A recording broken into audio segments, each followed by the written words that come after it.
hard as you work, You're fine. Phil. What? I don't understand why you don't lose Okay, weight I'm as live. hard as you work and drill, man. How do I get let's see. No, I've kept way back on that. Hold on, guys, trying to figure this out. Drink diet Because Dr. Pepper, do you?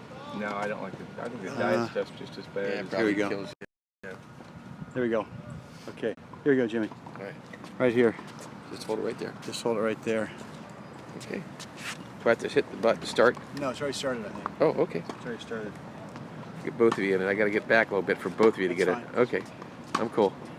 So guys, Brent Abel, WebTennis.com. I'm here at the 65 National Hard Courts with my, I won't call you an old, but a rather old friend of mine, Phil Landauer. What's the current gold ball count now? 30? I have 38. 38. 28 38. doubles, 10 singles. Okay. So, anyway, we're here at 65 National Hard Courts in Irvine, California. We've got the great Jim Nelson back manning the camera today.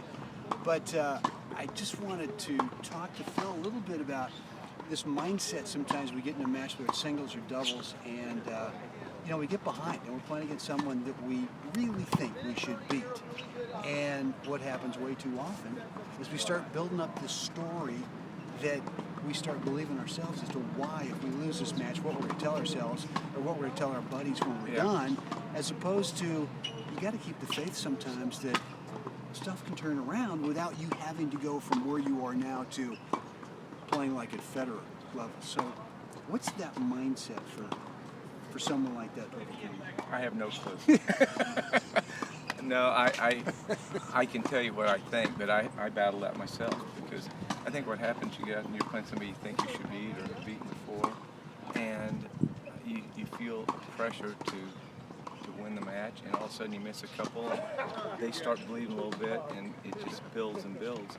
The only thing I go back to is what I remember Ken Roosevelt saying years ago. He said, you've got to learn to play 1 point, and no matter what happens, release it in that next 20 seconds. No matter where you are. No matter in the where match. you are. No matter where you are. Yeah. Now, I'm not saying that I can do that, but that's what I strive for. It's just, and you know, we all have anger out there, and we miss easy shots and get upset, and I do too. But you know, it's a good point if you can do it. It's just release it. If you hit the best shot you've ever hit, you know, enjoy it for 10 seconds. But you got to release it and move on. Let it go. And that would. But I think we all feel that when you're playing somebody that you have beaten or should beat, and it's close and you're behind, and it kind of snowballs. And I think we all battle it. But you know what? I think the pros do too, to be honest with you. I think, well, I'm sure the pros get in there. I mean, someone who's in the top 10 is playing a guy who's 200 in the world. Right. They're thinking, I should be able to do this. And they start getting behind, and we all know what happens. So, my the wife... flip side of that is that the so-called weaker player should have belief that sometimes on given days, That's right. no telling what's going on in the opponent's head. Absolutely. And you know, you got to believe that you can beat those guys and forget who's across the net and compete against yourself and the ball. Yeah. Well, Easier said than done. My wife Maya was playing the finals, doubles final at the Marin Seniors last Sunday.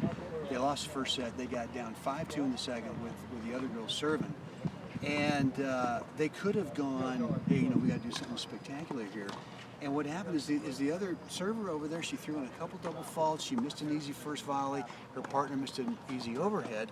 And now they break. The pressure switched back to trying to close the match out. Absolutely. And so what they just did is they just stopped missing balls, and they said, all right, I'm going to make you play. I'm going to force you to play. You know, rather than thinking, hey, I got to go and play like at this, you know, 10-plus level. And sure enough, they win the next 5 games. They win the second set. The third, they go down 4-1, 2 breaks, and the exact same thing happened. The girls over there started missing. And not because Maya and Julie started playing better, they just didn't miss. They just got balls back in play. So, you know, I think, guys, that when you get in that situation where you're behind, look, I mean, the pressure's on them. It's pressure on the opponents to have to win to not screw this thing up. And if you don't go crazy and think, I got to play out of my mind. Well, an expression I use a lot in my coaching and is I just say plain vanilla. You know, when you're behind, you know, if they're going to beat you, they're going to have to hit some great shots. Don't do more than you really need to do or can do. Yeah. Just play your game, play solid, and if they come up with the goods that day, shake their hand, say nice match. But the percentages are going to be in your favor if you just hit the right shot, plain vanilla. Good, good. Okay, listen to this guy, all right? Listen to this guy. Don't listen to me. Listen to him. 38 gold balls. I'm sure twice as many. Well, maybe you got more of a winning record in the finals than silvers. You got more. I've got quite a few silvers. I've got about 25 silvers. Okay. Guys, this is the first first YouTube live video that I've done ever. Well, I'm honored, but this guy is great. Go and get all his information because he's a great coach and it's very accessible. And if you get a chance, try to hook up with this guy. He's a great coach. Guys, I'd love to hear your feedback, your comments below the video. I don't know if you're live watching this or if you're watching the replay.